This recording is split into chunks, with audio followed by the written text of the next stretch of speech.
Welcome to Toronto Pearson Airport, where I'm catching an evening flight to St. John's, Newfoundland, Canada. Today we'll be flying on an Air Canada Rouge Airbus A321 in the Premium Rouge business class cabin.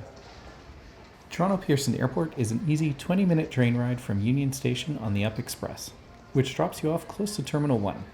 Many commuters also use this train service to get to the Bloor and Weston stations along the route. Once you arrive at Pearson, Terminal 3 is a short shuttle ride away, but as with all Air Canada and Star Alliance flights, I'll be departing from Terminal 1 this evening.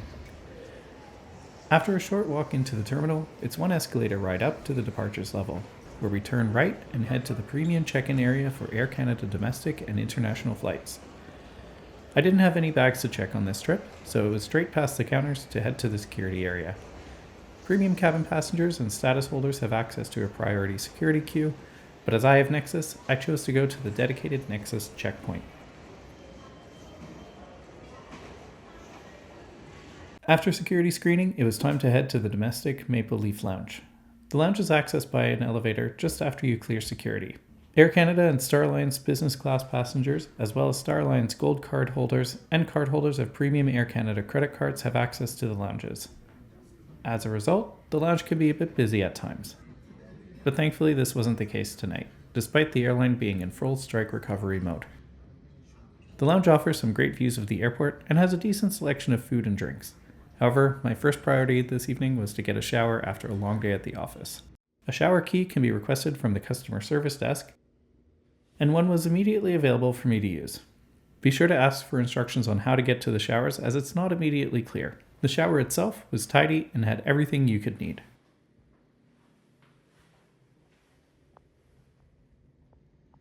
With my shower done, I decided it was time to get some food.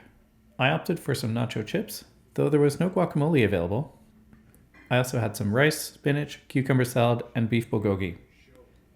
Sadly, the rice was at the end of the batch and quite dry, and the beef had a very processed taste. Overall, not great, but still not bad. Settling into the lounge, I noticed there were a lot of families and children. Thankfully, the parents were ensuring their children were behaving and not disruptive to other passengers. The same, unfortunately, cannot be said for some of the adults in the lounge. While waiting in the lounge, my flight got delayed a few times, and our inbound aircraft was further delayed by a runway direction change. So I made my way to gate D26 around 9:05, which was 10 minutes after the planned departure time. Our aircraft, Charlie Foxtrot Yankee X-Ray Foxtrot, was being prepped for departure when I got to the gate. Boarding for Zone 1 started at 10 after 9, and there wasn't a big rush to the counter. Business class boarded quickly and efficiently. I got settled in my seat and waited as the rest of the plane boarded. On this flight, I had seat 3A.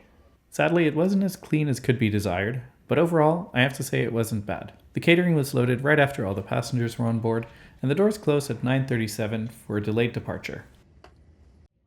On our way to the runway, we were slotted in behind a FedEx MD-11, a Porter Embraer E2, and an Air Canada Special Livery A220.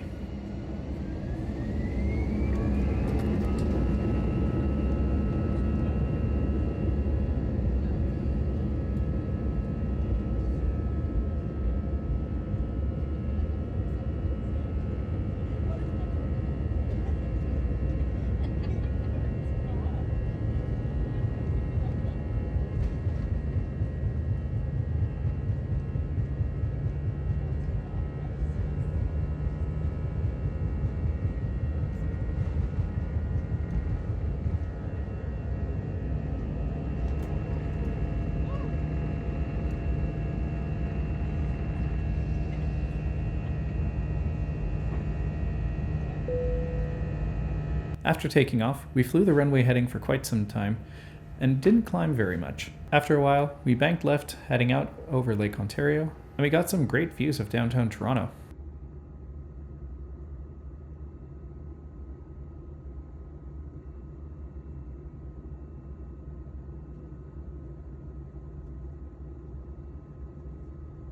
Flight time today would be 2 hours and 34 minutes.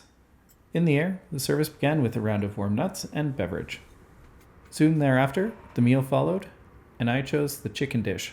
Although a few pieces were a little overcooked, the meal itself was quite tasty. Definitely an improvement over the food in the lounge. We did encounter some turbulence on the flight, but nothing that got in the way of the service. As the flight continued, I mostly watched some streaming entertainment on my tablet and got a little shut-eye. Wi-Fi was available for free to Airplan members on this flight.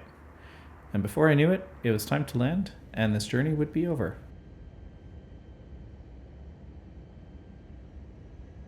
Overall, the flight was very pleasant, and the crew were courteous and efficient. Being delayed and it being a late arriving flight to begin with, I was mainly just glad to be getting home.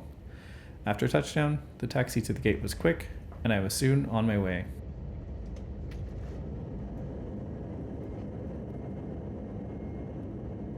Thank you for watching. If you like this video, please hit that like button, and I look forward to receiving any feedback you might have in the comments.